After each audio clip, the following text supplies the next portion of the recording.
Welcome back to Anna, Wolf in the Cabin. Stories narrated with the intention to remind you that you aren't alone in the learning and unlearning of life. Let's go inside the cabin, shall we?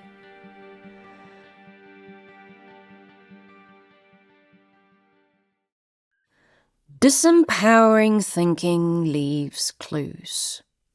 My hands hurt today. I've been back at the gym, and because of my arthritis, whenever I lift or overuse them, my knuckles start flaring up, red and swollen. Some might say I have crooked-looking hands. A doctor once said that if I have these kind of hands, they're hands shaped to be prone to arthritis. I always thought that was such a strange diagnosis to give. I mean, I disagree. The flaring comes and goes. So why can't I just stay in the space where it's gone permanently?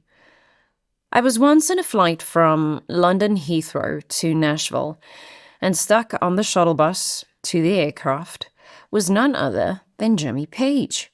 He saw me, and I saw him. And for a split second, I swear he looked at me like he knew me. Maybe it was the creative energy swirling around us, the kind you don't see, but your subconscious picks up on. On the same bus, there sat an elderly man and his wife. The man kept staring at my hands.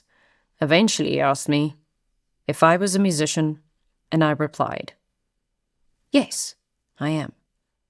He said, "I knew it. I can see it on your hands." And I must say, his diagnosis was absolutely right. I am an artist, and yes, a bloody good one at that. I believe that everything that happens is in direct relation to my beliefs. A belief is simply a thought repeated until it's accepted as truth. And after some well-researched evidence, it became clear to me that my arthritis was deeply linked to my ability to give, serve, and pour out, without leaving much in my own cup. When you give without filling your own cup, your energy goes toward vessels that aren't even ready to receive. You begin focusing on people and situations that are empty in their ability to truly hear, see, and appreciate. If that feels too layered, well, let me put it another way. Let's say your partner, lover, friend, or coworker isn't ready to receive. Then what you're doing is not an energy exchange, but more of an energy drain. You give and give and give, and they, knowingly or unknowingly, take and take. You end up feeling depleted, burnt out. Cue the gossip. So-and-so makes me feel drained. So-and-so never wants help. So-and-so is a narcissist who keeps gaslighting me. Giving without filling your own cup can land you in abusive relationships.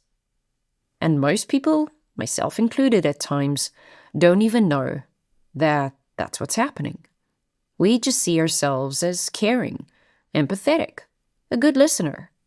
But let's be honest, the empath is often drawn to the narcissist, and vice versa. Let's pretend the empath is the empty glass. The narcissist is the glass overflowing. When your glass has no more to give, you begin pouring out your essence.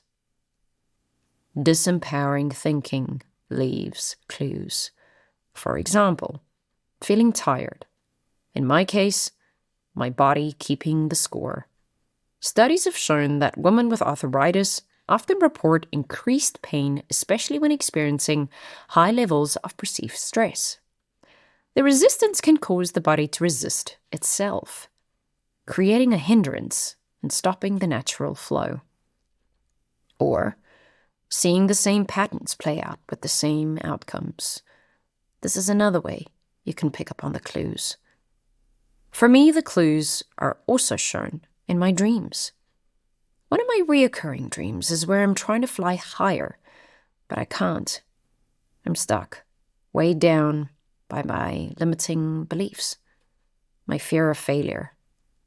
If everything we experience is attracted by our beliefs, How do we shift our thinking mind to align with our higher selves? How do we rewire the brain? Now, keeping a journal is hard, especially for my ADHD brain.